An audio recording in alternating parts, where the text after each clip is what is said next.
நீங்கள் வேலை செய்கிற இடத்துல ரொம்ப அன்கம்ஃபர்டபுளாக ஃபீல் பண்ணுறீங்களா? இல்லாட்டி உங்களுக்கு ட்ரெயின் ஆன மாதிரி தோணுதா? என்ன அர்த்தம் தெரியுமா அதுக்கு? நீங்கள் யாரோ ஒரு டாக்ஸிக் பர்சனோட நீங்கள் ஒர்க் பண்ணுறீங்க. உங்களோட ஒர்க் பண்ணுற யாரோ அதில் ரொம்ப தொல்லத்தார ஒரு நபராக இருக்காங்க உங்களுக்கு. ஸோ இந்த டாக்ஸிக்கான நபரை எப்படி ஐடென்டிஃபை பண்ணுறது? 3 சிம்டம்ஸ் சொல்கிறேன். இவங்க தான் டாக்ஸிக் அப்படின்னு ஈஸியாக அவங்களுக்கு பிடிச்சிக்கலாம். அவங்க எப்பயுமே ஆஃபீஸில் மற்றவங்களை பற்றி காசிப் தான் பேசிக்கிட்டு இருப்பாங்க.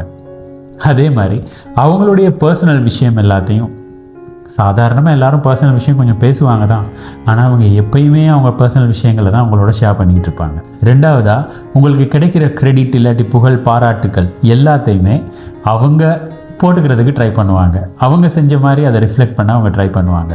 அதே நேரம் ப்ளேம் கிடைச்சா அதை உங்கள் மேலே போட்டுருவாங்க. மூணாவதுதான், இவங்களோட ஒர்க் பண்ணுற நேரம் உங்களுக்கு சொல்ல முடியாத ஒரு டென்ஷன் ஒன்று இருக்கும். ரொம்ப கஷ்டமாக, அன்கம்ஃபர்டபுளாக ரொம்ப ஃபீல் பண்ணுவீங்க.